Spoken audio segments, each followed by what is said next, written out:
Good morning, good morning, good morning, good morning, and good morning. Sunday, the 15th of June. And the transfer window opens back up tomorrow, which is absolutely fantastic. Because I do believe that this will be a massive, massive week for Brendan Rodgers and Celtic. It's going to be a massive week because Brendan Rodgers has spoke on numerous occasions. He has spoken on numerous occasions about the fact that he wants to make sure that he gets his staff in before pre-season. I think that this gives us 1 week until pre-season starts to commence. Players will start coming back as of the 23rd of June, heading back towards Celtic Park and getting their fitness tests done. We do have that game on Friday the 4th of July, and I suggest that Celtic will want to make sure that there's as many players back as possible before that first game of the pre-season.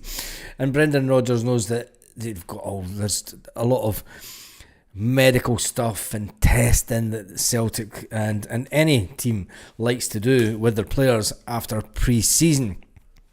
Yesterday, Celtic celebrated the fact that it was 10 of the best from the birthday boy, Callum McGregor. You know, it's a slow news week when they're giving out 10 goals that scored by Callum McGregor last season. And you've got to admit, though, 10 goals from a midfielder and the captain is a lot for... Can you imagine Scott Brown scoring 10 goals in a season? It was unheard of. Scott Brown used to laugh if he scored more than 2 in a season. He says you wait 3 or 4 years and then 2 come along at once. When we see the fixtures that are set up for the pre-season, and Brendan Rodgers in 19 days and 9 hours and 54 minutes as we're watching this live. 19 days, 19 hours, 53 minutes. Until Celtic next take to the park at Queen's Park in the City Stadium. And then after that, obviously, they go to Cork for Tuesday the 8th of July. And then they play on Wednesday the 16th. They play Sporting Club in Portugal. And they could play another game. If they win that game, they will go through to a final for the Cup.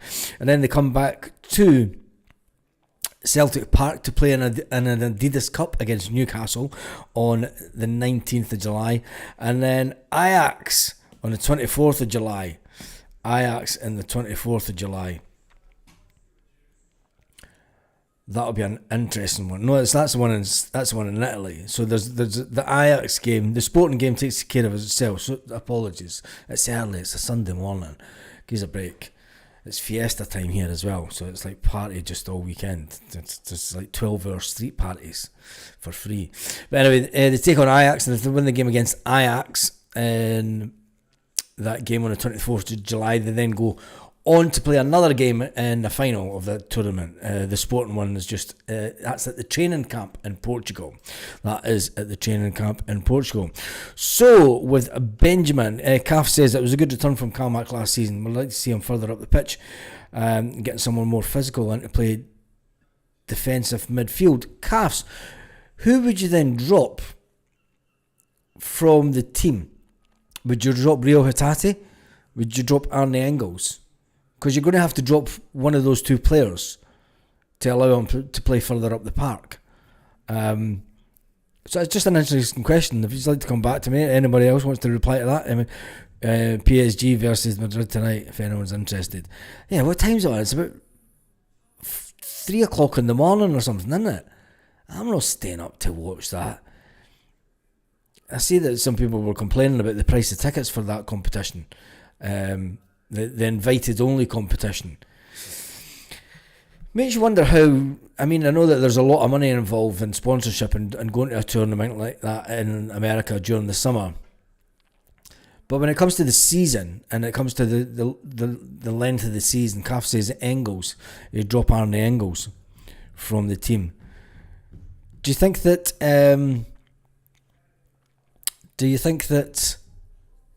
Rio Hatate will still be here after the summer? I don't, personally. I don't. Anyway, talking about one player that could leave this summer is obviously Kuhn, because it looks like we're getting Benji in through the door. Benjamin is looking like he will be one of the first signings next week. It's a massive week for Celtic and Brendan Rodgers due to the fact that he will want to get as many players in as possible.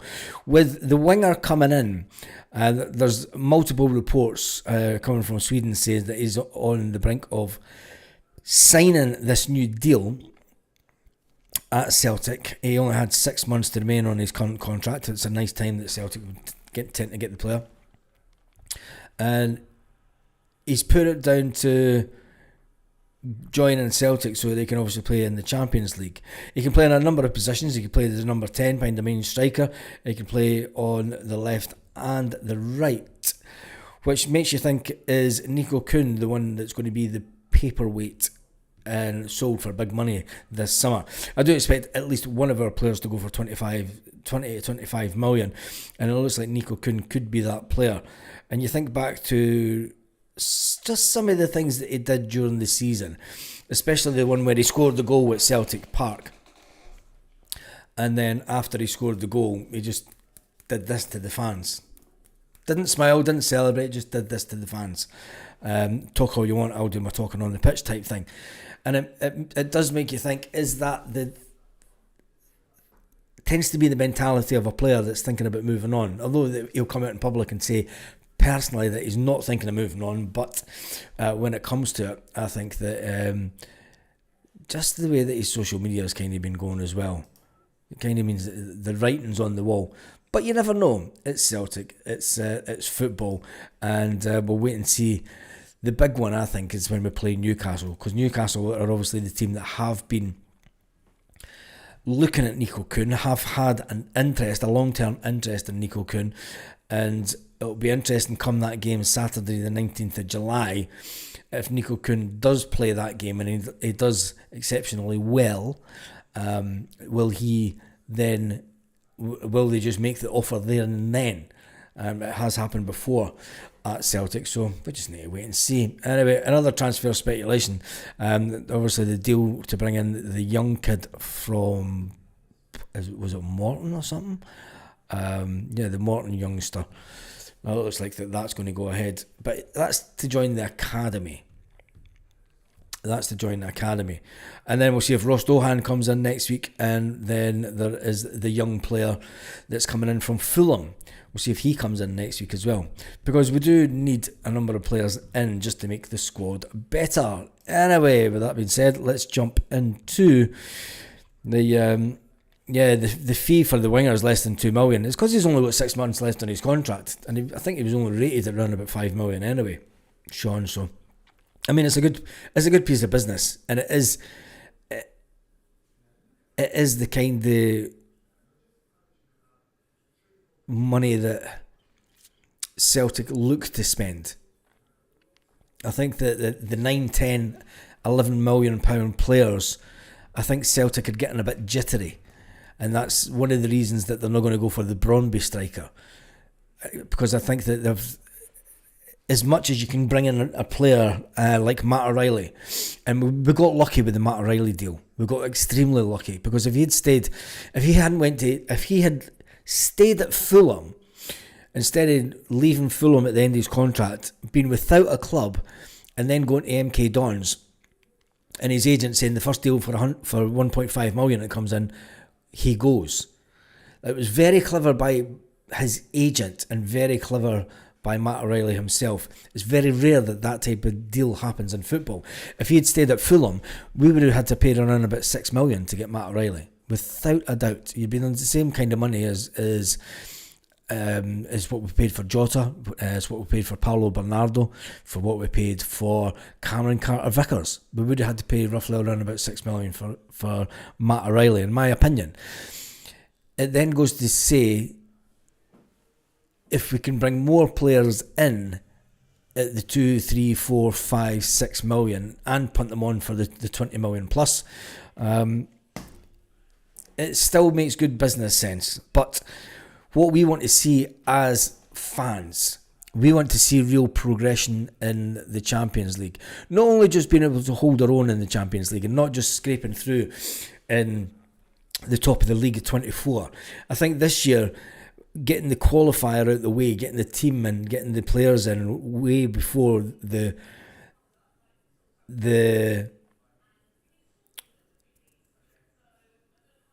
qualification game. My mind went blank this morning. It's because I've been away at the airport and everything already this morning. Because of the qualification game has come once the season has started, but we get that out of the way. I think a lot of Celtic fans will be looking for us to finish higher in the league. Finishing just below the 24 mark was a fantastic achievement for Celtic last season, and it was progression. Winning a few games, but there was still the niggling. When you look back at it, yes, we could sit back and say it was a good campaign. Another 2 results went our way, and we're almost at we're near and near about the automatic qualifications space in the Champions League, and I think that's where we really need to be trying to aim for, to finish top 8. If Aston Villa can do it, and people say, but Aston Villa's got more money to spend. It doesn't matter. It's their first time in the Champions League, and they managed to finish top 8. And I think if Celtic can do something different, it would be an interesting season. Rio won't go. He's still injured. I think his injury wasn't taking him right through to pre-season, Ian. Brendan Rodgers did say that he would be back fine and fit for pre-season. It was just keeping him out 3 or 4 weeks. I think then it wasn't a long-term injury. Brendan Rodgers did say that. If you go back to the Celtic press conferences, you'll see that Brendan does say that. He says that it's unfortunate for him that he misses out the games and he misses out the getting the trophy at Celtic Park for winning the league and all the excitement of that, and he's kind of just stuck there on his crutches. So it was sad for him, Brendan Rodgers said. He then went on to say that he knows that he'll be back for pre-season, so it wasn't a long injury, but I do think that he will be a player that will come under intense spotlight. Kuhn as a fullback's dream. He's easy to read, cuts inside 80% of the time, just my opinion, says Jim McClarty. Big Rabi says, we are shopping for 2 kinds of players this window, squad players and development. 1 or 2 starting and 11 level players, if no one leaves. You've still got to think about the players that will leave, though. There's a lot of players that are in the squad, not just the first team. There's a lot of players that are in the first team squad that will return to Celtic. Oh, they have taken. It's a sad day, Celtic fans. It's a sad day. It's a very sad day. When you go into the Celtic website, celticfc.com/teams, there is no longer Scott Bain. Yes, Scott Bain has been removed from the bench. He's gone. He's not in there. No, I'm going to bring a glass eye to a glass eye. Yep. He's gone. That's it. He's disappeared. Funnily enough, Greg Taylor's still there, and as is Jeffrey Sloop. And you just know that Celtic are going to end up doing a deal for Jeffrey Sloop, aren't they? They are going to end up doing a deal for Jeffrey Sloop. But when you look at the players that are out on loan,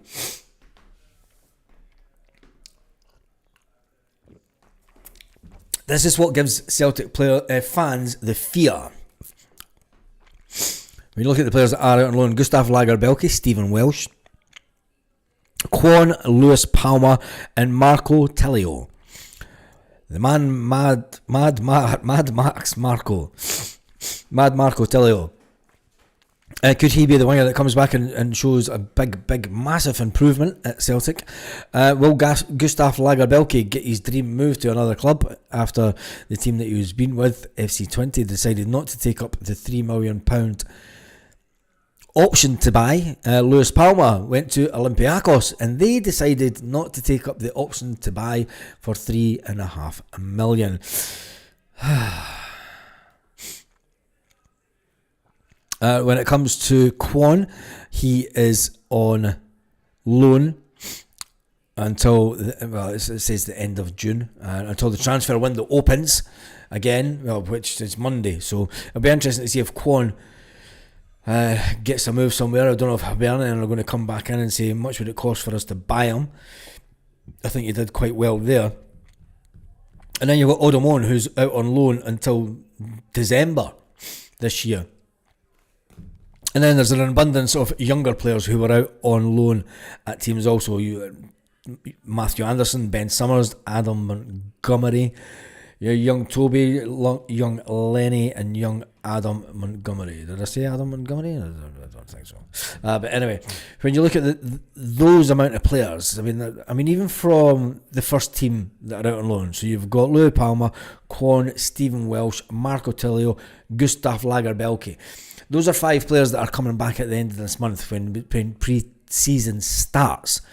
This is 5 players that are unhappy at Celtic. This is 5 players that Brendan Rodgers did not fancy. This is 5 players that Brendan Rodgers, well, one of them, Gustav Lagerbielke, he told Gustav Lagerbielke that he was not good enough to go and find another club. So Gustav Lagerbielke himself must be sitting thinking, this isn't an ideal situation. It's not an ideal situation for Celtic, and it's definitely not an ideal situation for the player himself. And then when you've got the likes of a defender that is a good squad player, but Stephen Welsh is at the age where he's like, I want to just go and play football. I've came through the system at Celtic. I don't want to be a Tony Ralston, just sitting on the bench week in, week out. Some weeks Stephen Welsh doesn't even make the bench. The only time that he does really make the bench is in Champions League games. And as a young boy that just wants to play football, I think that he will be one that just goes, do you know what, I think that my time is up at Celtic and I've enjoyed it, I've lived the dream, I've won medals, I've done everything that I tried to do, and I've done my hardest, but I just want to go and play football now. So nobody would complain at all about Stephen Welsh if he managed to move on to another European club. I don't want him to end up back in Scotland, on a personal note, because I think that Stephen Welsh is better than this league, and he's better than going to a team that's going to play a back 5 or 6. He can give you more as a defender, and I think that his career would be absolutely ruined if he went to another team in Scotland. No, I don't think they will. They will go to a European. Welsh is not Celtic class, says Scotland. Scotland's not European class, says Baz.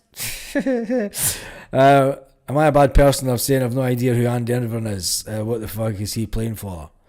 What the fuck's he playing for? He plays for West Ham.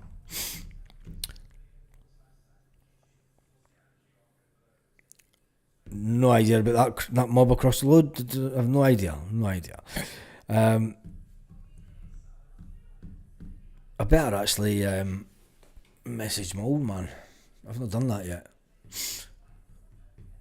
Since he's just saying happy Father's Day. See, it's Father's Day back in Scotland. Did you know?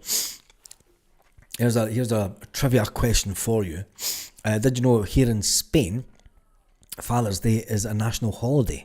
Yes, Spain takes fathers serious in Spain, and it's a national holiday, much to the annoyance of my missus. I think Mother's Day is a national holiday as well, to be fair.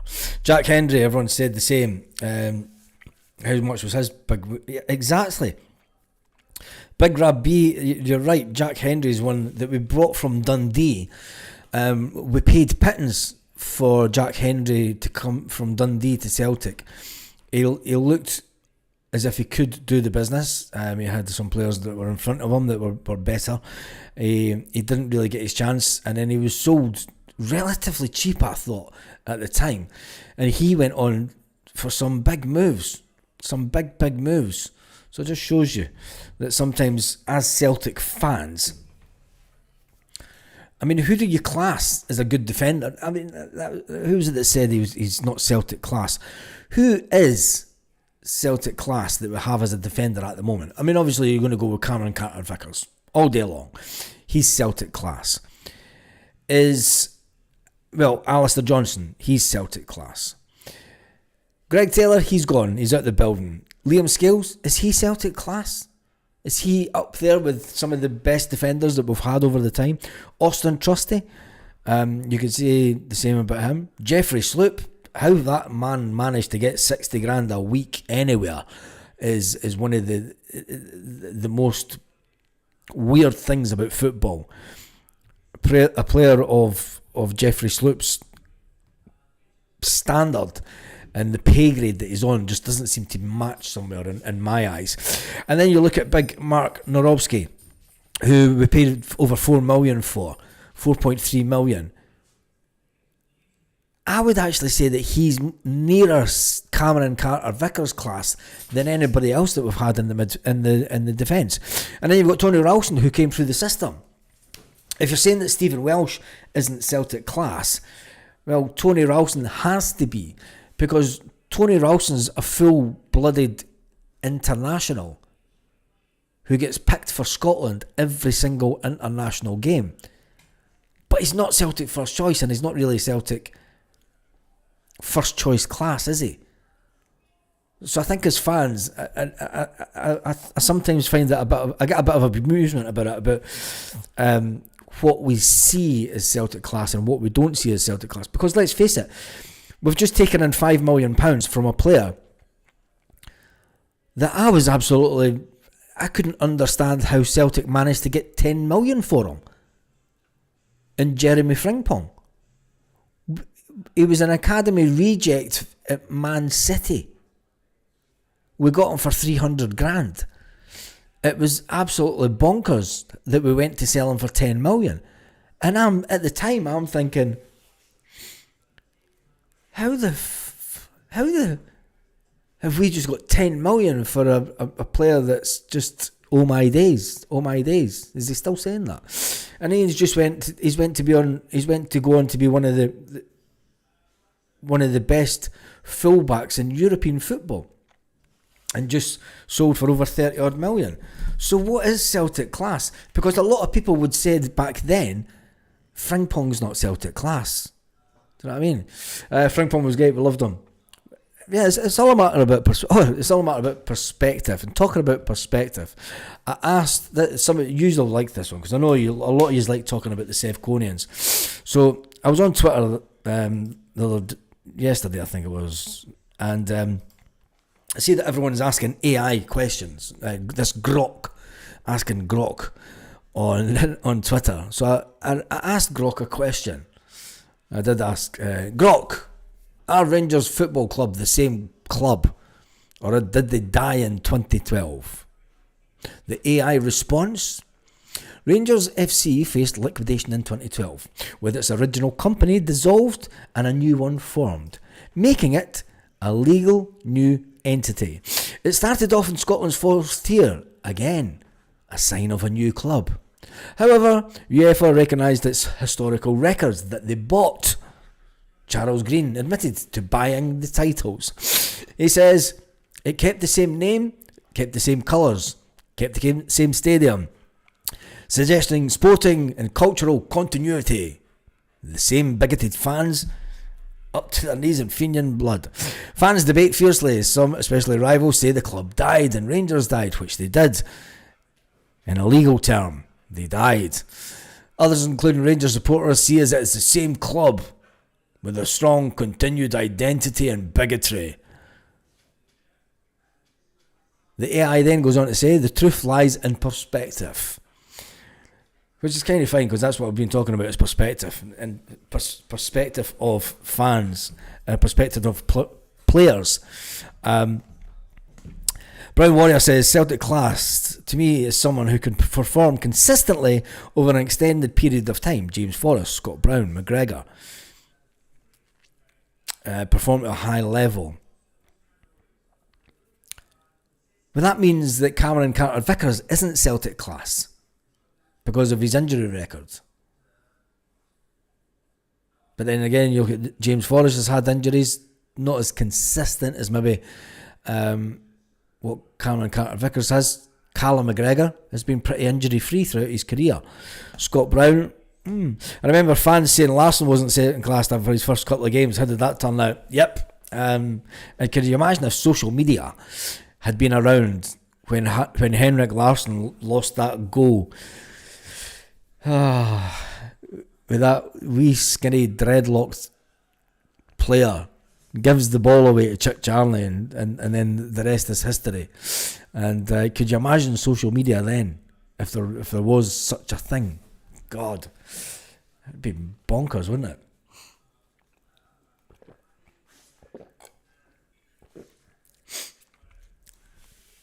I worked at Celtic Park that day. Dunfermline beat us 2-1. Henrik and Blinker got slaughtered that day. Reggie Blinker. There's one, isn't he? If KT isn't Celtic class, of course he is. Is KT Celtic class? Of course he is. Of course he is. Injuries aside, obviously you can't judge the player when he's out injured. Celtic class, an absolute myth. If you're a decent player, you will only use Celtic as a stepping stone, says Big Bruce. That's actually quite a sensible comment, Big Bruce. I pretty much agree with you on that. I think that when we talk about Celtic class and Celtic legends is completely a different thing. And so it should be.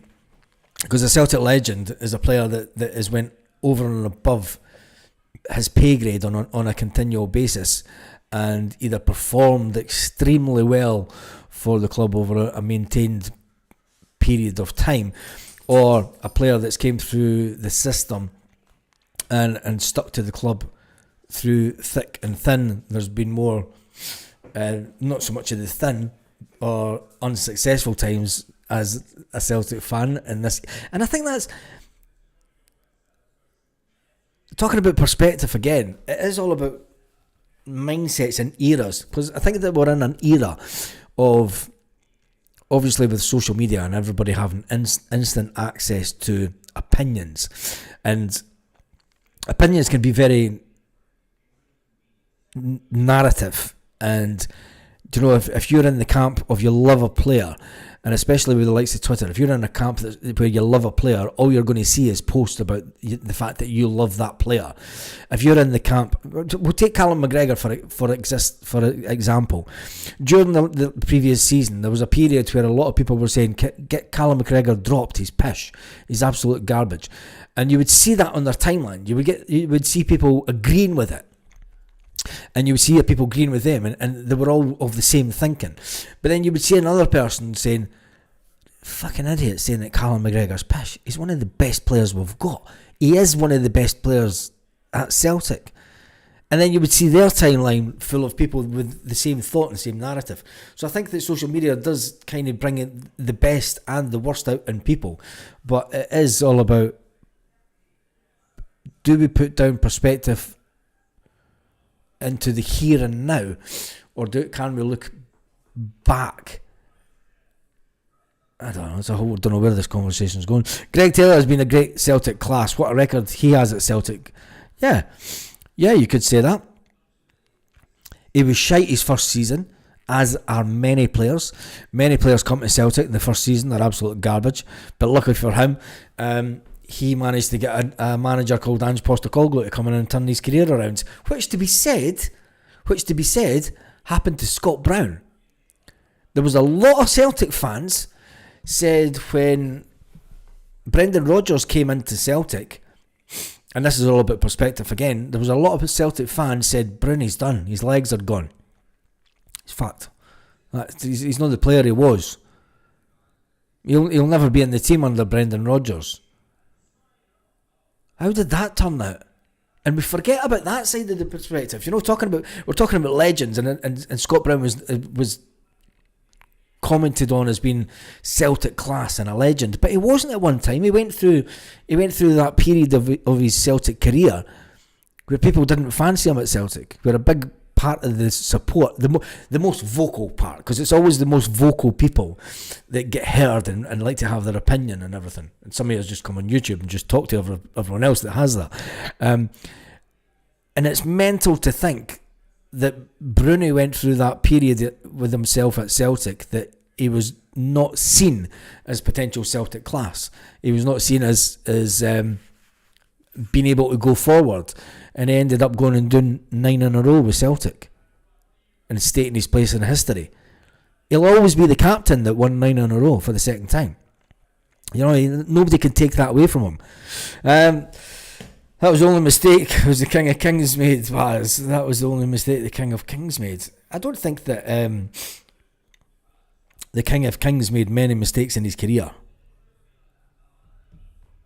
Either will score 30 goals next season, says Mike Powers.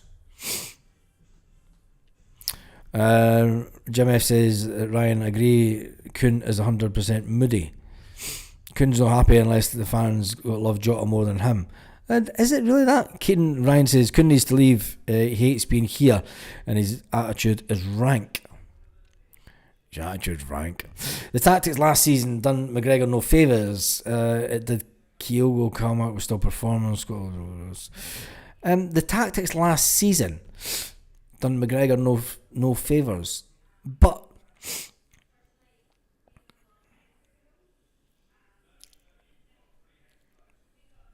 it was, well, you've just answered your own question, Brown Warrior. You said the tactics last season done McGregor no favours, as did Kyogo. Cam was still performing for Scotland because he was being being asked to play the same way as he did under Ange. Brown Warrior, I'm going to go back to an interview with Joe Hart when he retired from Celtic, and Joe Hart talking about the change from Ange Postecoglou to Brendan Rodgers. And Joe Hart said for the first half of the season, in fact it was well after the Christmas break, that Joe Hart was sitting talking to Callum McGregor saying, when's Brendan going to change things? When is he going to start implementing his style? Because he kept everything continuous. He kept the continuity. A great Joe Venglos saying. He kept the continuity going from what Ange had been doing. And you're saying that this season that we changed that system. Well, we didn't. We still played the 4-3-3. We still play the exact same formation. We still try to play the exact same style of football. But what happens with any club? Yeah, when I think about one, grab boy, I'll come up with it. Give me a poll idea. When you think about what happens with any team and any manager, it happened under Brendan Rodgers the first time round at Celtic. It happened under Ange Postecoglou towards the end of his tenure at Celtic. Teams and opposing managers click onto the way that you play, and then they set up a formation-wise that to try and stop that playing. Hence, the 5 at the back, the 6 at the back, the anti-football. Let's not try and make an attack until the 70th, 80th minute, and if we're only getting beaten 1-0 by Celtic, let's try and play for the draw. It's not about trying to win football. You know, we can. You can't really slate Celtic's style when they piling on the agony and they're turning on the style. They go away in the Champions League and they have a fantastic performance. You have to look at the opposition and you have to give the opposition some kind of credit for playing the way that they do. But you cannot tell me that there's a lot of players in Scottish football, in the other teams, in the other 10 teams in the SPFL, that when a manager says to them, right lads, playing Celtic this week, I'm going to set up in a back 5, maybe a back 6, and then 4 or 5 sitting in front on the 18-yard box. I'm going to set up in this formation, we diagonal here, Celtic can't pass their way through it, hold your lines, hold. Don't know, it's like a fucking scene out of Braveheart. And that's what it is. You can't tell me that it's somebody should ask that question. Do you know, maybe I'll get Cy Tierney or somebody to ask that question to players. Do you enjoy setting up in such a defensive minded way? Because you're not even switching on the attacking side of what you want to do as a football player is attack and trying to win a game. You don't want to sit back and defend for the best part of 60, 70, 80 minutes and then try and hit on the break to try and win a game. It's not automatic, is it? As a football player, you want to go forward and you want to attack and you want to try and score goals, you want to try and entertain. But this is getting drilled into them to play this formation. So you can't come out and then say, oh, it's fucking Celtic's fault. Celtic are shite. I just think that it's crazy. Meanwhile, Scotland, McGregor continue to be more mobile and step out. Link-up play. I think the best thing that he did was do similar as Scott Brown and retire from international football. Nothing wrong with style, plenty wrong with the quality and depth though. Yes, that is the issue. It is not this. It's not this, and I've said this before. When you look at Callum McGregor's career, and you look at the players. I mean, there's been lots of pictures that Celtic have put out over the last week or so since Kieran Tierney was announced about Kieran Tierney scoring goals, and you see Callum McGregor in the background of these pictures. A young Callum McGregor. And you're thinking, he's now captain. But you look at the other players on the pitch, the other players that were in midfield, they were all of a better standard than Callum McGregor. They were all more experienced. They were all better players. Callum McGregor doesn't have that now. And I think that's the real issue. The quality... There's quality players that are there. I'm not going to say that the quality isn't there. The quality is there in your Rio Hatate, in your Arne Engels, in your Paulo Bernardo. Paulo Bernardo scored again in under-21s for Portugal. He's got a phenomenal record for Portugal under-21 team, has Paulo Bernardo. And they're at a way younger age than the likes of Scott Brown was. The likes of, I'm not even going to say Near Bitten. I mean, he wasn't the best player, but he was still at a better standard. As much as I hate the dude. But there was always better players in midfield, which allowed Celtic to make the runs forward, to have the quick break. You know, play the way that Brendan Rodgers had the team playing before. When you've got a younger player in the squad that's younger than Callum McGregor, he's had to cope with that mentally himself as well. He's had to cope with the fact that he's now the elder statesman and there's nobody for him within the team. And that's why Brendan Rodgers went out and brought in experienced goalkeepers. That's why Ange Postecoglou went out and got an experienced goalkeeper to help Callum. Ange Postecoglou admitted that. Ange Postecoglou admitted that he brought in Joe Hart to give Callum some help because of the experience. Now, if a fantastic manager like Ange Postecoglou realises that as good as Callum McGregor is, the rest of the players around him in the midfield are not as good. And when the backroom staff at Celtic, and as the manager would do, like, well, who's the players that he's played with through his career? What's the style of football, etc., etc. When Ange first came in, he's played with some fantastic players, but now he's the one that needs to step up and play, and he's the one that needs to show these players what it means to play for Celtic. You know, he's the captain of the club. But you're right. Big Bernie is better than Engels right now. McGregor scored 11 goals last season compared to the 2 goals he scored the season before. Exactly. But he still got stick last season. Of being not good enough. Drop him. He's shite. I mean, some of the comments last season at Callum McGregor specifically were terrible before he got out and injured. And they were way off the mark. Way off the mark. You've got to remember as well, how many times last season, when Callum McGregor was going through his bad patch, how many times last season was Callum McGregor getting man-marked on the park? And it doesn't... The way that the TV shows the game, and in any game, they're not showing you the fact that Callum's stepping out of play.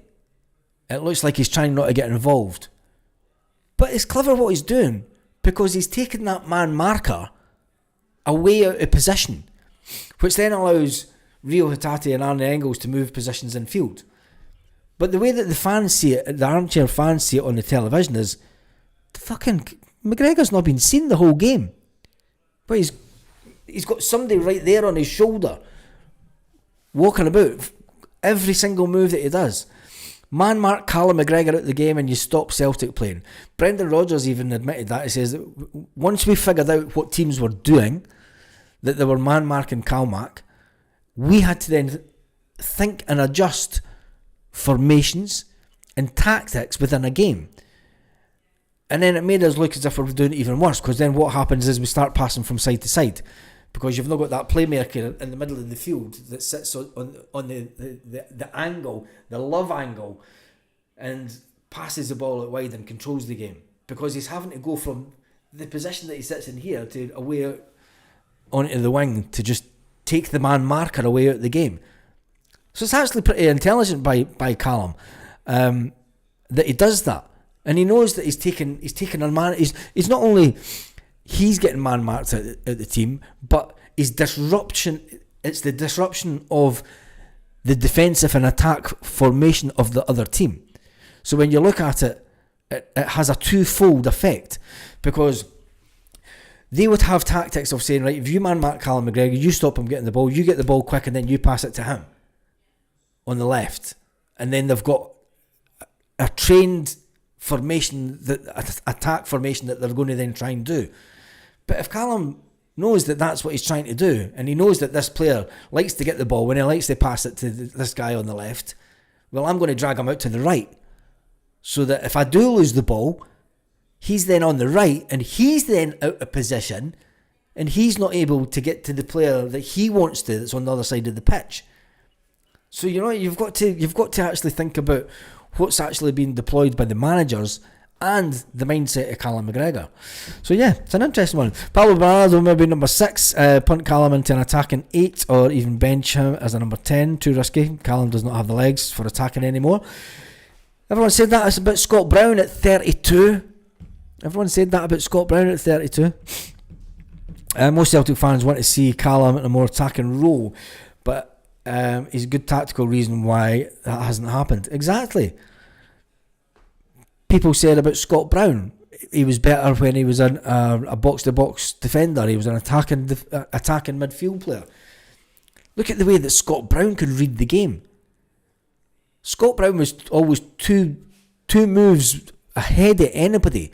He knew that if Celtic lose the ball up the park, he knows that this guy's going to run that way, this guy's going to run that way. I can bet you 9 times out of 10, Scott Brown followed the guy that ended up trying to get the ball, and Scott Brown would stop that passage of play. Defensive masterclass with Scott Brown that was all put in place by wee Gordon Strachan. Bernardo will be a bit part player, bench if he's lucky to get on it, says Kevin. Burnley should be playing the game more. A lot more. I think his injury is a big part of the lack of games last season. Yep, I think it is also. I would love to see a lot more of him next season. McGregor can't run and tackle, needs replaced for a younger, fitter, faster player. His job's not to run and tackle, though, is it? Scott Brown's job wasn't to run and tackle.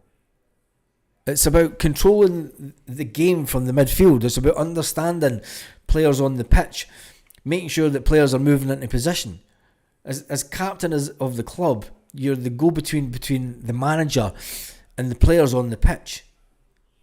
You know, of course, the manager can do his supersonic sounding whistle that sounds like a missile coming in to... Don't say it. Some missiles in the sky. Play it them last 24 hours. Anyway, what time is it? 44 minutes. How did I manage that this morning? AJCSC says Callum McGregor is the most articulated and composed Scottish football a footballer I have ever seen. He gets his badges and goes low level abroad to learn management, and then comes back to us. Do you think that he'll go to a low level abroad, or do you think that he'll do the similar as Scott Brown? And who would be? Here's a question for you, Jim. You know it.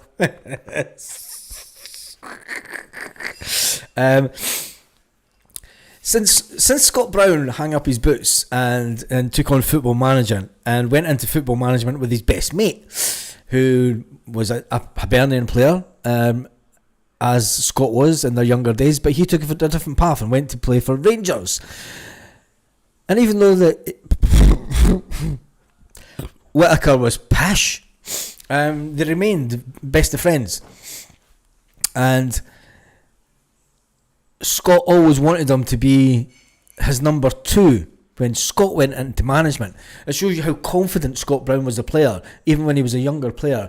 He knew that, you're the guy that I know, like, and trust. You're the guy that will get my back. You're the guy that I can sound off. You're the guy that, that we know each other inside out. Who would be Callum McGregor's number 2 when he hangs up his boots and goes to management? Would it be James Forrest? Or would it be Tony Ralston? Can you imagine that as a dream team? Tony Ralston and Callum McGregor. They are poll about what? I've not really had a poll. If people want to go see yep. We might do a poll later tonight. Jamesy, who would James Forrest? Tell me in the.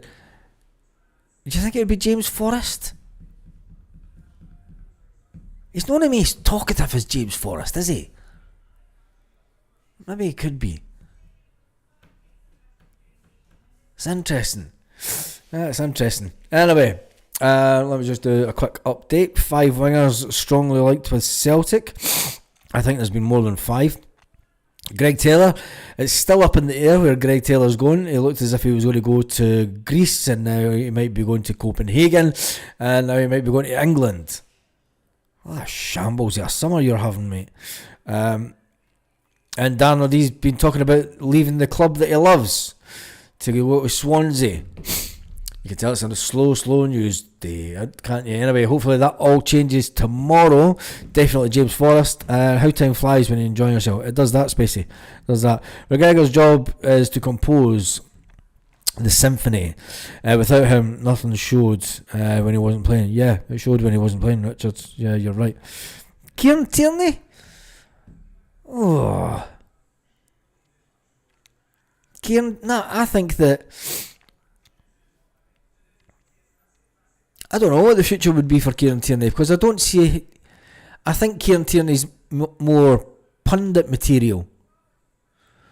I think that Kieran Tierney would go down the punditry route because of his time at Arsenal, having played in Spain, having been a dominant figure for Scotland over the years, and been very articulate, and the way that he's grown up.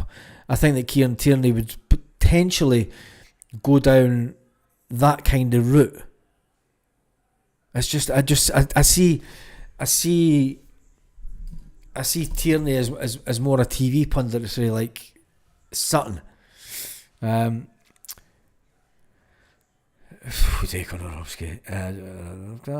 Dalglish could run faster. Look how he turned out.